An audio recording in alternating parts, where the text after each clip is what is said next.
దేవుని పరిశుద్ధ నామమునకు ఘనత మహిమ ప్రభావములు కలుగునుగాక. హల్లెలూయా.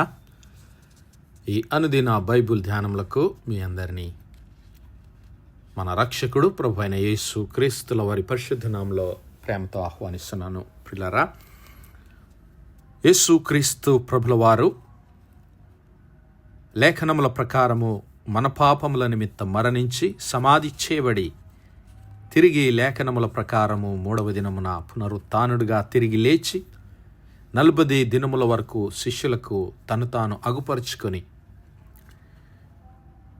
మరి తన నామమున ప్రకటించబడబోతున్నటువంటి పాప క్షమాపణ పునరుత్థానమును గురించి శిష్యులకు అనేక రుజువులను కనపరుస్తూ లేఖనముల ద్వారా అనేకమైనటువంటి విషయాలను వారికి బోధించి మరి తాను క్రీస్తునని తాను మెస్సియానని రుజువుపరచి 40వ దినమున ఆ యొక్క యెరూషలేమునకు తూర్పు దిక్కున ఉన్నటువంటి ఆ ఒలీవల కొండ మీద నుంచి ఆయన ఆరోహణమై వెళ్ళిపోయాడు.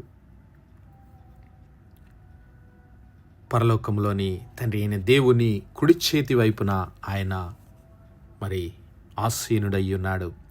వెళుతున్నటువంటి ఆయన శిష్యులకు ఇచ్చినటువంటి ఆ మహోన్నతమైనటువంటి ఆజ్ఞ, ఇదిగో పరలోకమందును భూలోకమందును నాకు సర్వాధికారము ఇయ్యబడి ఉన్నది.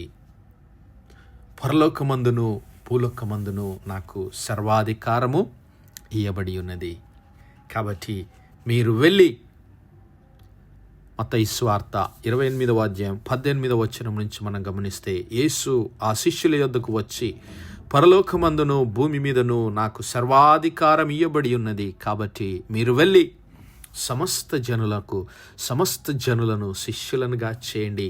తండ్రి యొక్కయు కుమారుని యొక్కయు పరిశుద్ధాత్మ యొక్కయు నామమున వారికి బాప్తిస్మమిచ్చుచు నేను మీకు ఏ ఏ సంగతులను ఆజ్ఞాపించితినో వాటన్నిటిని గైకొనవలెనని వారికి బోధించుడు. ఇదిగో యుగ సమాప్తి వరకు అన్ని వేళలా నేను మీతో కూడా ఉన్నానని వారితో చెప్పాను.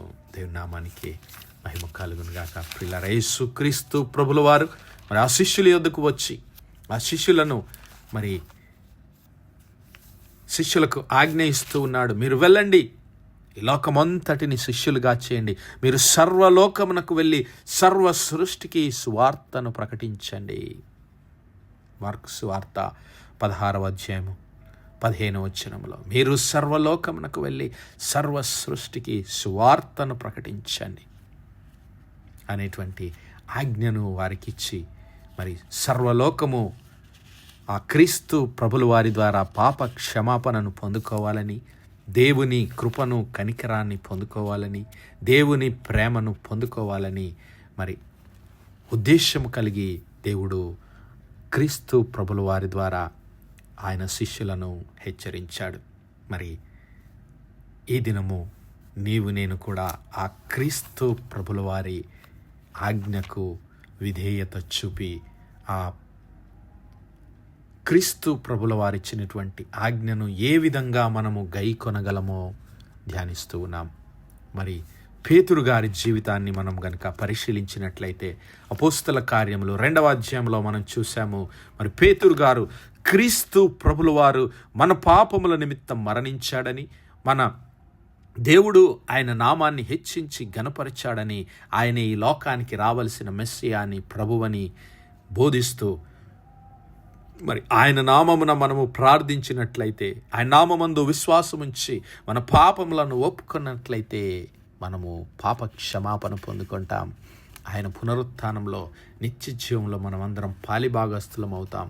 కాబట్టి మన పాపములను క్రీస్తు ప్రభుల వారి నామములో మనం ఒప్పుకున్నట్లయితే మనం అందరం రక్షించబడతామనేటువంటి ఆ సువార్తను పేతురు గారు శిష్యులకు ఆ యొక్క యెరూషలేము ప్రజలందరికీ బోధించాడు. మరి పరిశుద్ధుడైనటువంటి పౌలు కూడా ఆ సువార్తను, ఆ క్రీస్తు ప్రభుల వారి ఆజ్ఞను గైకొని ఆ కొరింథీలో ఉన్నటువంటి సంఘానికైతేనేమి, అలాగే కొలస్సీలో ఉన్నటువంటి సంఘానికైతేనేమి, ఎఫెస్సీలో ఉన్నటువంటి సంఘానికైతేనేమి, ఫిలిప్పీలో ఉన్నటువంటి సంఘానికైతేనేమి ఆ క్రీస్తు ప్రభుల వారి సిలువను గూర్చిన వార్త, సువార్తను గూర్చి ఆయన బోధిస్తూ ఉన్నాడు. ఈ దినము పౌలు గారు బోధించినటువంటి సువార్తను ఒకసారి మనము జ్ఞాపకం చేసుకుందాం. కొరింథీ సంఘానికి రాసినటువంటి మొదటి పత్రిక 2వ అధ్యాయము మొదటి 5 వచనాలు గనుక మనము గమనిస్తే, క్రీస్తు ప్రభుల వారి సువార్తను పౌలు గారు ఏ విధంగా ఆ కొరింథీలో ఉన్న సంఘానికి బోధిస్తున్నాడో మనం చూడగలం. మొదటి కొరింథీ పత్రిక 2వ అధ్యాయము మొదటి నుంచి చదువుకుందాం.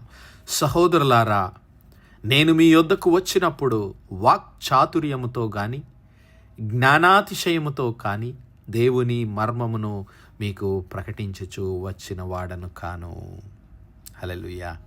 గమనించాలి ప్రియులారా, సువార్త ప్రకటన అంటే వాక్చాతుర్యం వలన వచ్చేది కాదు, మరి ఈ లోక జ్ఞానముతో బోధించేటువంటిది కాదు అనేటువంటి సత్యాన్ని పౌలు గారు ఇక్కడ బోధిస్తూ ఉన్నాడు.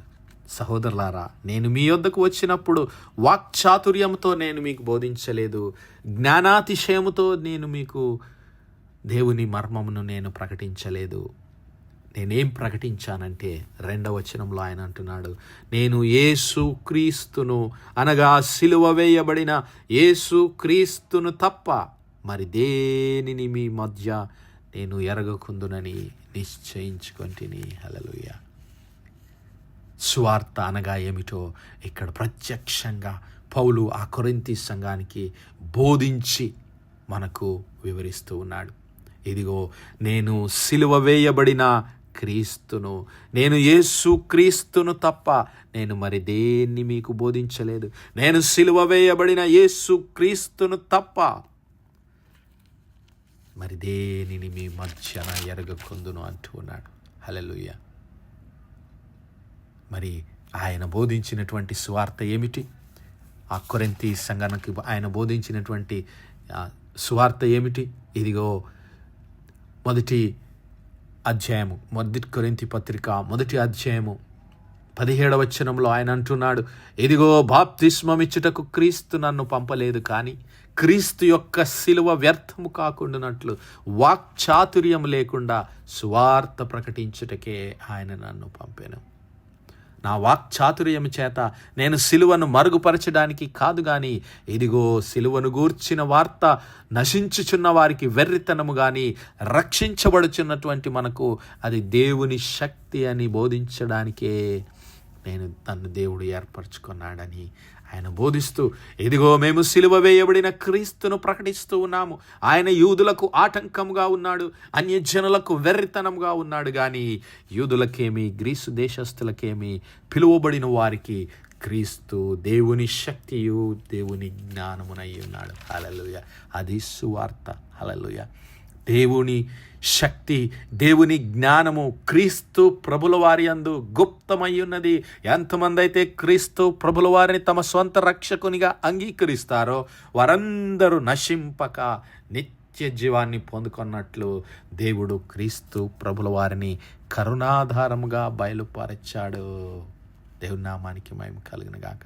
మన శక్తి వల్ల కాదు, మన భక్తి వల్ల కాదు మనం రక్షించబడేది, మన జ్ఞానం వల్ల కాదు, మన వాక్చాతుర్యం వల్ల కాదు మనము సువార్తను ప్రకటించేది. కేవలము సిలువ వేయబడిన క్రీస్తును నీవు నేను ప్రకటించవలసినటువంటి వారమై ఉన్నాము. యేసు క్రీస్తు ప్రభుల వారు మన పాపముల నిమిత్తము, నా పాపముల నిమిత్తము క్రీస్తు ప్రభుల వారు కలువరి సిలువకు అప్పగించబడ్డాడు. నా పాపముల నిమిత్తము, నా దోషముల నిమిత్తము క్రీస్తు ప్రభుల వారు నలుగొట్టబడ్డాడు. నాకు రావలసినటువంటి శిక్షను క్రీస్తు ప్రభుల వారు భరించి, నాకు రావలసినటువంటి మరణాన్ని క్రీస్తు ప్రభుల వారు పొందుకొని నాకు నిత్య జీవాన్ని అనుగ్రహించాడు. హల్లెలూయా. అదే సువార్త.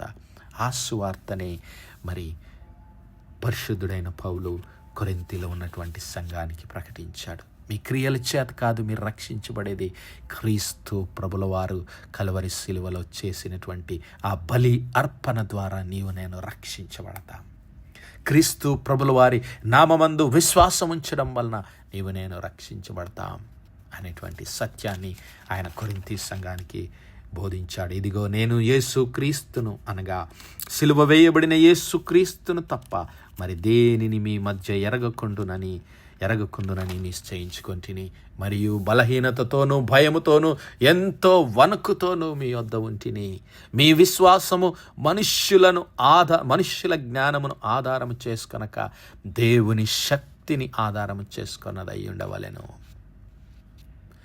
దేవుని శక్తిని ఆధారం చేసుకుని ఉండవలెనని నేను మాట్లాడినను, సువార్త ప్రకటించినను, జ్ఞానయుక్తమైన తీయని మాటలను వినియోగించక పరిశుద్ధాత్మయు దేవుని శక్తియు కనబరుచు దృష్టాంతములనే వినియోగించి తిని. హల్లెలూయా. ఆయన బోధించినటువంటి ఆ బోధ ఎలాగున్నదంటే పరిశుద్ధాత్మ దేవుని జ్ఞానము చేత నడిపించబడినటువంటిది, దేవుని శక్తిని కనబరచువంటిది, దేవుని శక్తిని కనబరిచేటటువంటి మాటల చేత. అలాంటి మరి పరిశుద్ధ లేఖనాల్లో నుంచి దేవుని శక్తిని కనబరిచేటటువంటి ఉపమానముల చేత దేవుని పరిశుద్ధాత్మ శక్తిని పొందుకొనడానికి వారికి కావలసినటువంటి మరి అర్హతలను గురించి, దేవుని అధికారానికి వారు ఏ విధంగా లోబడి జీవించాలి, క్రీస్తు ప్రభుల వారి యందు దేవుడు దాచి ఉంచినటువంటి జ్ఞానమును మర్మమును తెలుసుకోవడానికే మరి నేను సిలువ వేయబడిన క్రీస్తును మీకు ప్రకటించాను. హల్లెలూయా. ఆయనే దేవుని శక్తి, దేవుని జ్ఞానము. ఎంతమంది అయితే ఆ క్రీస్తు ప్రభుల వారి నామమందు విశ్వాసం ఉంచుతారో వారందరూ రక్షించబడతారు. మరి మీ విశ్వాసము మనుష్యులను ఆధారం చేసుకున్నది కాక, మనుష్యుల జ్ఞానం మీద ఆధారపడ్డది కాక, కేవలము దేవుని పైన ఆధారపడి ఉండాలని ఆయన మరి నియమించిన ఆ క్రీస్తు ప్రభుల వారి అందే మనమందరము విశ్వాసం ఉంచి రక్షణ పొందుకోవాలని ఆ సువార్తను పరిశుద్ధాత్మ శక్తి చేత, పరిశుద్ధాత్మ నడిపింపు చేత, పరిశుద్ధాత్ముడు ఆయనను నడిపించిన మాదిరిగా దేవుని శక్తిని గురించి క్రీస్తు ప్రభుల వారు మరి ఆ సిలువ వేయబడిన క్రీస్తు ప్రభుల వారిని గురించి ఆయన బోధించి అనేకమైనటువంటి సంఘాలను దేవుని కొరకు స్థాపించారు. హల్లెలూయా. మరి ఈ దినము నీవు నేను కూడా మరి ఆ పౌలు గారు చూపిన మాదిరిలో ఈ లోకమంతటికి సిలువ వేయబడిన క్రీస్తును ప్రకటించవలసిన వారమై ఉన్నాము. ఆయన నామమందు విశ్వాసం ఉంచువాడు రక్షించబడతారు. ఎంతమంది అయితే క్రీస్తు ప్రభుల వారి నామమందు విశ్వాసం ఉంచుతారో వారందరూ పాప క్షమాపణ పొందుకుంటారు, దేవుని నిత్య రాజ్యమునకు వారసులు అవుతారనేటువంటి ఆ సత్యాన్ని, ఆ మర్మమును ఈ లోకమంతా ప్రకటించడానికి దేవుడు తన పరిశుద్ధాత్మ శక్తిని, జ్ఞానమును మనకందరికీ అనుగ్రహించునుగాక. ఆమేన్, ఆమేన్, ఆమేన్. ప్రార్థించుకుందాం. హల్లెలూయా, హల్లెలూయా, హల్లెలూయా, హల్లెలూయా. స్తోత్రము, స్తోత్రము, స్తోత్రము, స్తోత్రము, స్తోత్రములు తండ్రి. అత్యంత కృపాభరితుడవు, అత్యున్నత సింహాసనంపై ఆసీనుడవైన మా ప్రియ పరలోకపు తండ్రి, చూమగలిగిన మా దేవా, సైన్యములకు అధిపతి వగు మా యెహోవా తండ్రి, కృపా కనికరములు గల మా ప్రభువా, సూర్యోదయం మొదలుకొని ఇంత మటుకు మా తండ్రి మీ చల్లని రెక్కల నీడను భద్రపరిచి అయ్యా మరొకసారి మీ ప్రియ కుమారుడు మా ప్రభు అయిన యేసు క్రీస్తుల వారి పరిశుద్ధ నామములో దేవా మీ కృపా సన్నిధానంలో ప్రార్థించడానికి సజీవ లెక్కలో మమ్మల్ని అందరినీ లెక్కించిన మీ ప్రేమకు వందనాలు, కృతజ్ఞతాస్తుతులు, స్తోత్రాలు, స్తోత్రాలు, స్తోత్రాలయ్యా. దినమెల్లా మీ యొక్క పరిశుద్ధాత్మ సహాయము, ఆదరణ, సహవాసం మాకు అనుగ్రహించి మమ్మల్ని నడిపించిన దేవా మీకే స్తుతులు, స్తోత్రాలు. అవునయ్యా, మరి క్రీస్తు ప్రభుల వారు మాకు ఆజ్ఞాపించినటువంటి ఆ మహోన్నతమైనటువంటి ఆజ్ఞను మేము గైకొని సర్వ సృష్టికి సువార్తను ప్రకటించడానికి అయ్యా బలమైన సాధనములుగా, సాక్షులుగా మమ్మల్ని ప్రతిష్ఠ చేయమని వేడుకుంటున్నాం. యేసు క్రీస్తు ప్రభుల వారి బలి అర్పణను అనగా సిలువ వేయబడిన యేసు క్రీస్తును అయ్యా ఈ లోకంలో ప్రకటించడానికి ఇదిగో మనుష్య జ్ఞానము నేర్పు మాటలతో కాక ఆత్మ సంబంధమైన సంగతులతో సరిచూచుచు ఆత్మ నేర్పు మాటలతో దేవుని చిత్తాన్ని నెరవేర్చడానికి అయ్యా ఈ లోకంలో మీ స్వార్థను ప్రకటించి అనేకులను మీ రక్షణలోనికి దేవా, మీ ప్రేమలోనికి, మీ కృపలోనికి నడిపించడానికి మీ యొక్క పరిశుద్ధాత్మ అభిషేకము, జ్ఞానమును మాలో ప్రతి ఒక్కరికి దయచేయమని సమస్త మహిమ, ఘనత, ప్రభావాలు మీ నామానికే చెల్లిస్తూ మా ప్రభును, మీ ప్రియకుమారుడు, మా రక్షకుడునైనా యేసు క్రీస్తుల వారి పరిశుద్ధ నామం ప్రార్థించి వేడుకుంటున్నాం మా పరలోకపు తండ్రి. Amen, amen, amen. God bless you all. Praise the Lord. Shalom.